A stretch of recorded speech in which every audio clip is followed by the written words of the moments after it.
Welcome to the Health Coach Nation podcast. My name is Hailey Rowe, and I'm a sales and marketing coach and LinkedIn lead generation service provider. I work with health, life, and mindset coaches and online service-based business owners to help them get more sales, shift their time to the client-generating activities instead of just the busy work, and overcome that social media overwhelm. Let's get into the show. You're about to hear one of my amazing clients, Lisa, share how she was able to sell a 4K coaching package for the first time, how she was also able to sell a 10-session package of coaching, which before she was struggling to even sell single sessions, and how she really grew her business from the ground up, working with me in private coaching.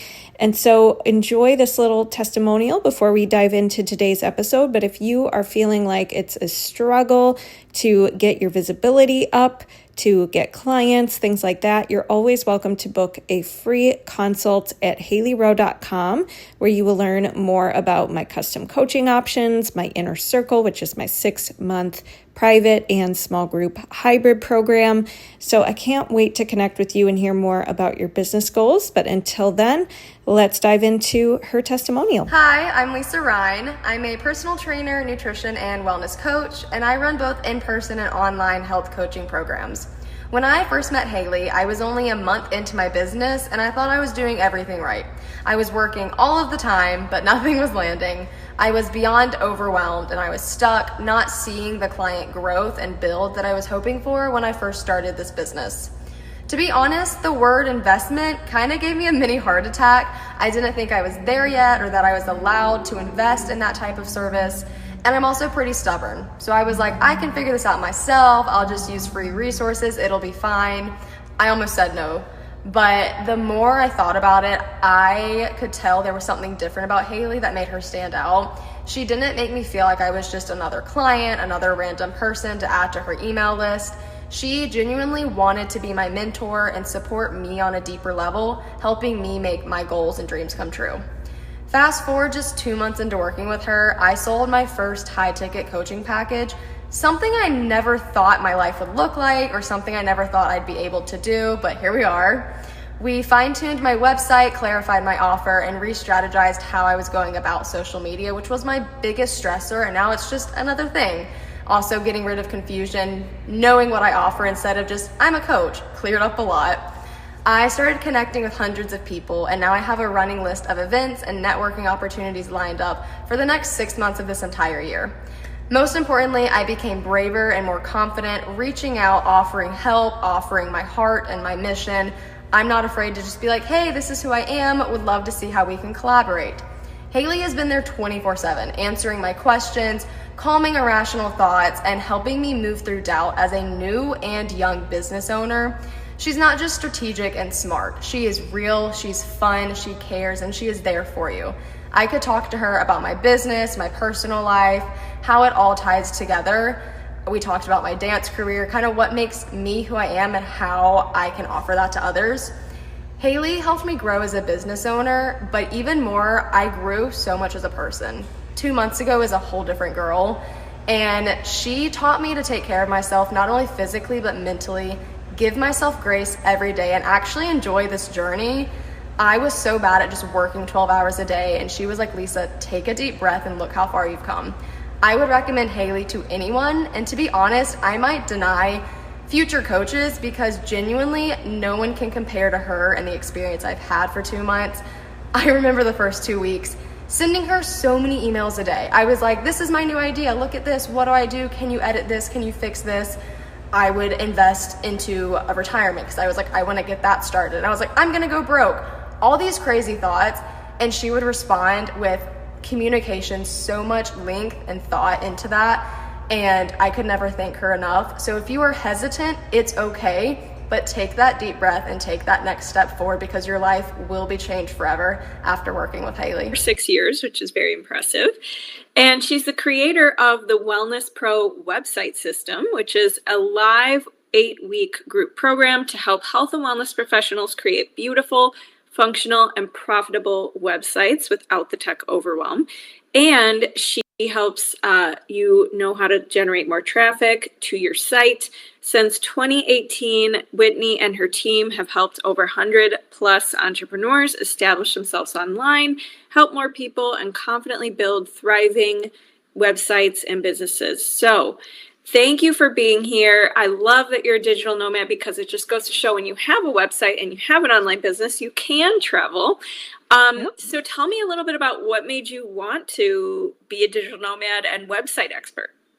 Yeah. So I was thinking actually about this the other day. And, in our businesses, we can go through phases of like taking big risks and then also being like scared to take risks. And I look back and I was working in corporate as a dietitian. So I started my career in school nutrition, but I really found my passion for technology and communication and marketing because we were trying to teach kids to like use salad bars without using their hands. And so we had videos that we were teaching them salad bar, etiquette and creating nutrition education videos. And I was having to train a lot of staff on really complex regulations.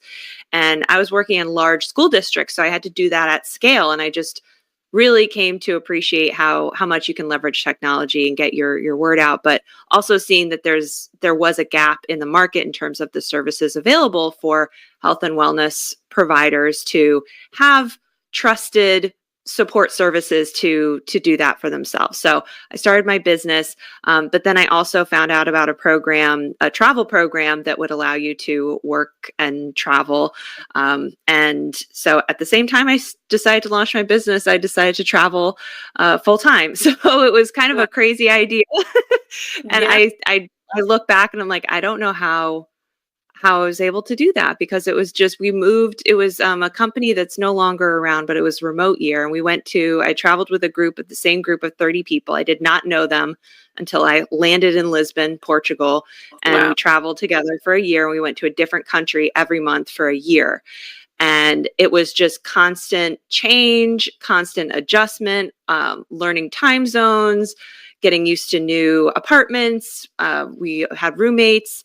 Where's the grocery store? Where am I going to get my hair done? Like all of that while also starting the business and growing the business at the same time. So anyway, but I don't regret it for a second. It was the best decision I could have made, both for my business and just for my personal kind of growth. So and I met my husband on that trip. And so we travel together now, and I'm currently in Brazil, in Florianopolis. Wow, who knew? All right. Yeah. Okay. So, yeah, that is amazing that you did both starting a business and traveling because that's a lot of stimulus at one time. Yes, that's a good way to put it. Yeah, it was a lot of stimulus. Yes. So, tell me a little bit about, when a new person who's a health coach wants to have a website, they get very overwhelmed with like, what platform do I do? And I don't know what I'm doing, so I don't really know what to watch out for. So, what are some tech do's that they should consider when they're going to create a website or update their current one? Mm-hmm. So I would say, first off, try and keep it as simple as possible. I think there's a lot of platforms out there these days that are like even Squarespace and Wix, for example, I'll say, where they're saying that they're going to be your scheduler, they're going to be your email marketing platform, they're going to help you host courses, they're going to accept payments, they're going to do all of these different things. And what I've found personally is that there at some point gets to be a limit in terms of how those platforms can really do a good job in all of those things. So there are some core things that you need in your business if you want to be growing an online business. You do need that website platform. You do need an email marketing platform. So I would recommend using software that's actually designed for that. So I use ConvertKit, but I started with MailChimp, but there's MailerLite, there's, Flowdesk, there's lots of different platforms out there. You have to pick the one that, just kind of fits what you want and has the features you like and all of that. And having some kind of way for people to book calls and schedule calls with you, I think that's really critical. But that doesn't have to be literally part of your website. It can be integrated into your website. So one of the things that I help my clients with is I recommend we build all of our sites on WordPress, and I'll talk about why we've chosen WordPress in a moment. But I use Acuity for it's now bought by Squarespace, but there's TidyCal, there's Calendly. Some of the CRMs or the health records also have a scheduler function in there. And that's just a great way for people to get on your calendar and book that initial call to talk to you and all of that. So that what a lot of those platforms, I think almost all of them have, is a way for you to take the code that is your scheduler and just embed it simply into a page on your site. So it doesn't mean that it has to be part of the same technology that your site was built with, but it's integrated in the way that when someone lands on your site and clicks that button to book a call, they're not taken to some other platform that doesn't really look like your brand and it's going somewhere else. It's still going to a page and you've just embedded your scheduler in there. So it still feels like a cohesive experience for people, but it doesn't have to be as technologically kind of complicated as it may seem. It's just literally pasting some code in there. So that's one example of an integration. And then with your email provider, what I recommend for a lot of people is you build that opt-in page on your email platform. So Kit, for example, you can create an opt-in page and then you just link a button from your website to that opt-in page. Or you could create that page on your site and embed the opt-in form. And again, it doesn't mean that they are talking or have to be kind of code integrated. You're just taking an embed code from your email service provider and pasting it into a page on your website. So we still want our website to be this hub that has all of these things branching out of it, but it doesn't mean that we have to get an all-in-one platform to still give people a really great experience when they're on the website and have it working. Got it. Okay. So yes, I'm hearing some things that may be new terms for some of the listeners. So, having a calendar booking link or button that links to a calendar thing or a page where it's embedded in your website, having an email opt-in page, which basically just means a page where people can subscribe to be on your email list or get some kind of freebie, or that form, we call it an opt-in form, like you said, can be embedded into your homepage and not direct people off the page, but it can just be a simple code copy and paste. And then CRM, tell me more, what does that mean to you? Yeah. So I view that, client relationship management software. So when I started my business, I used Dubsado, which is still around and still very frequently used. There's 17 Hats. There's simpler version. The Bonsai is another one. And these are basically spots where you can have people, they can schedule calls potentially. They can fill out a lead form, a contact form that actually is going into a database of people. And then you can send proposals to people. You can have them pay for invoices. You can have them sign contracts. So especially if you're not doing health related coaching where you're using maybe one of those platforms like Practice Better or Simple Practice, where those can be considered a CRM because it is managing the client, but it also has a health aspect to it. So it's a little bit more of a electronic health record, I would say. But then there's all these other platforms for just general service-based businesses where you can really manage the practicalities of your client communication and documentation within one place, so that it's not like, oh, they submitted a form and it goes into a Google Sheet or a Google Doc here, and then I need them to sign a contract. So I'm going to have Adobe eSign and I have to save all my contracts here, and then I'm going to have them pay an invoice somewhere else. It keeps it all connected. And so you can have some of those pieces integrated into your site as well. So we can certainly set up like a contact form that is just sending an email to you when someone submits their information, or you could actually set up like a lead capture form within one of whatever software, that CRM or that EHR, and embed that form into your website as well. And that's going to feed them actually into your software so that you can manage them there. And that's another integration that you could do. Nice. Yeah. Yeah. And I use Kartra for my CRM, which is kind of like you can actually host your courses in there too, Yeah, you and can do a lot that now. kind of stuff. So for those of you listening and you want to check out Kartra, we'll put it in the show notes because I think they have like a trial. But when you're starting out, what you're saying, Whitney, I agree. We should start with like MailChimp or something simple, easy. Doesn't need to be a one-stop shop for everything. And why now we got to transition back to the WordPress. So why WordPress? So I have found that WordPress is a lot more flexible than these other platforms. I know that Squarespace and Wix and even Showit, they are marketed as beginner friendly and that you can get up and going and all of that. And we're not going to talk about website design and strategy and all of that today. That's something I definitely cover a lot with my clients is how is the website laid out? How are we ensuring that it's building that connection with visitors and getting them to take action? And what I find when it comes to those platforms, a few things. A lot of people will start with just whatever those basic templates are. They'll pick one that looks pretty and move forward, but it doesn't mean that that design that was created just for kind of the masses is going to be best for your health coaching business. And because we need to display our services in different ways, and there's certain frameworks and kind of maps, I would say, of information that we want to be putting onto our website. And so I find that even though it seems like it's beginner friendly, it's only beginner friendly if you use it exactly as it has already been set up and you just put in your copy. But I wouldn't say that it is really optimized for health coaching businesses and service-based businesses, to be honest with you. So that's one reason.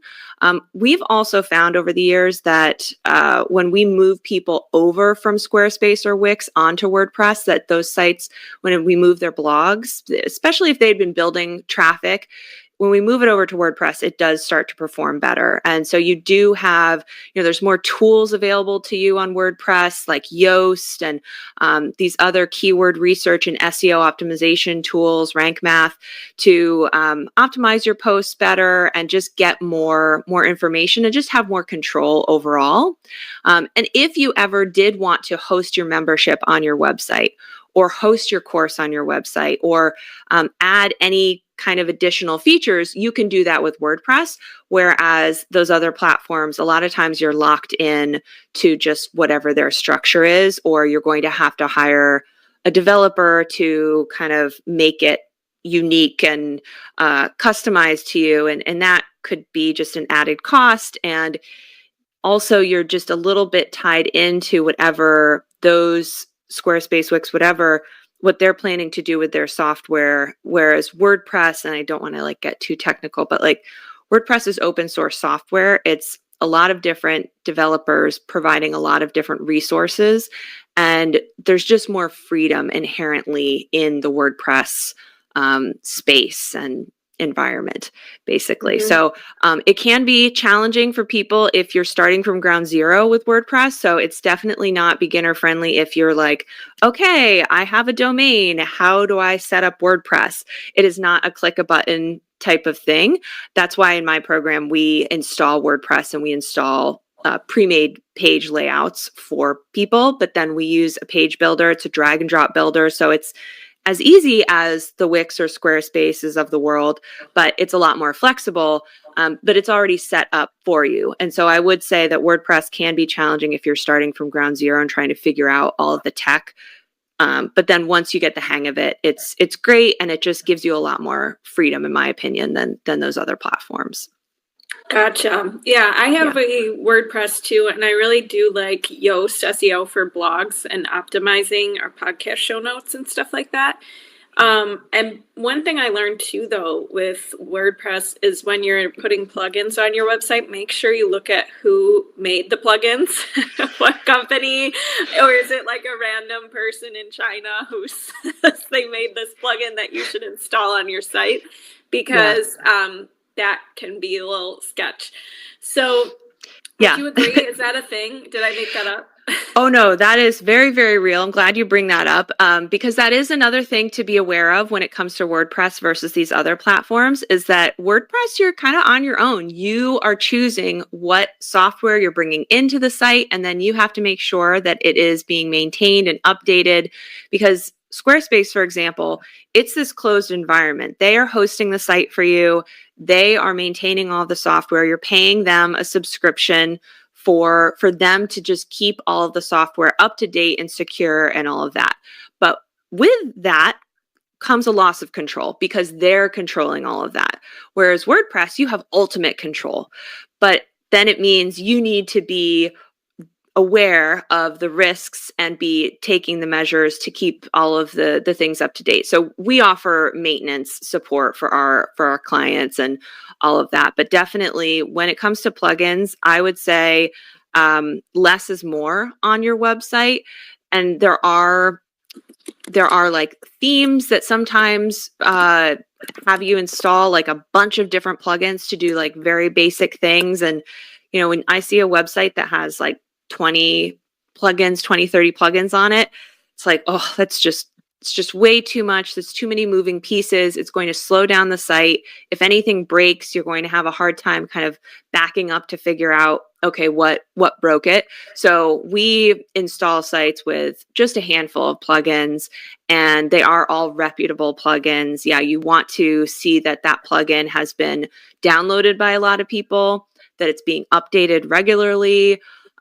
Those are all important things. And then you want to keep those plugins up to date because there's always hackers and people not doing good things out there, finding new ways to break into software. So the developers of the plugins are always patching things, improving things. They're also rolling out new functionality and improving everything. And so generally plugins, you know, they'll release an update and you'll want to go ahead and do that update, but follow some steps to make sure that like you've backed up your site before you do those software updates, and then check it after you've done the update to make sure everything is working. You know, maybe test your contact form, go to your homepage, click around, and then you know that you're good to go. So awesome. Yeah, a little bit more oversight, but it's that balance of, you know, yeah, the freedom comes responsibility. Yes, definitely. So when somebody has a website, what are some quick tips? And I know, you know, obviously this is something that would require a lot more depth, but what are some quick tips maybe where they can leverage their site once it's live and get it out there? Yeah, I mean, some of the basic things, like make sure it's in your email signature, make sure that it is in your bio on Instagram, in LinkedIn, Facebook, if you've got your Facebook page, if you're on TikTok, if you're any of these places, make sure it's there. And then I would recommend, especially if you're just starting out, one of the things that I did when I was just starting is I was going into Facebook groups and online communities and just seeing where my customers were hanging out and just seeing what questions they were having. Reddit is another place that you might find your customers asking questions. And if you have a lead magnet on your website, or you've been putting out some blog posts that might answer the questions people have, you can go into those communities and answer the question and say, if you want more information, go, I have a blog about this. And that helped me really early on to get more people coming to my site. And because my site was then optimized to have my booking page right there and to have my services page, yes, I maybe invited people in to read a blog, but then I was having people book calls and, you know, become clients and all of that.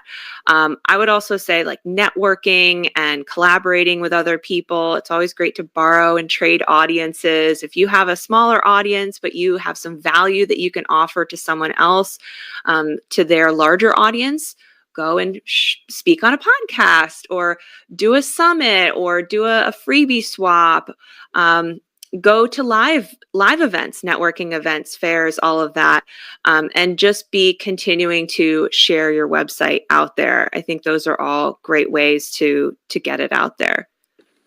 Totally. Yeah. And collaborations are one of my favorite ways to market, partnerships. And I think that might have been how we met, was maybe through doing some kind of summit or bundle or something like that, where we were both a part of it. And for those of you who are listening who want more info on collabs, we do have a couple podcast episodes on those, so I'll try to link those. But now just one random last question. Travel-wise, what's been your favorite place and why? Okay. It's funny because I was telling someone else the other day, like, it keeps getting better each place we go to. Like, we've been to so many places. We spent the pandemic in Mauritius. For anyone who doesn't know, I did not know what Mauritius was until I was suggested that we go there. It's in a small island past Madagascar in the Indian Ocean. So it's an African nation, but it's very small. That was beautiful, very tropical. I love places that have a lot of nature. So right now, even though my background is extremely boring, I'm looking out at a beautiful jungle landscape right here, and toucans fly up, and there's these little monkeys called marmosets that go up in the trees and interrupt me on Zoom calls, which I just absolutely love.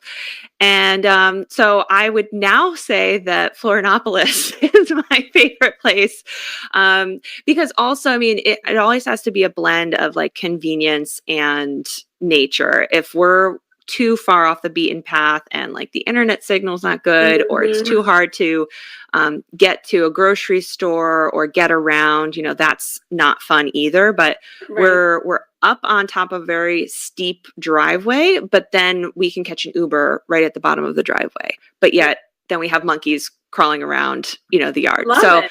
Yeah, it's fun.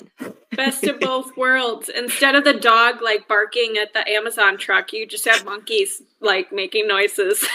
Yep, pretty much. Okay. Yeah, I'll take it any day. Yes. So where can everybody connect with you and find you? Yeah, thank you. So my website is whitneybateson.com, and I have a blog on there. I have a podcast as well, The Growth Show. I do have a blog article that goes into even more depth about the tech that you might want to be considering and using, not just on your website, but in your business in general. So I know we'll link that in the show notes, but that's on my website. I post monkeys in my stories on Instagram. I'm not as active on Instagram, but you can find me at Whitney Bateson there as well. I would love to connect.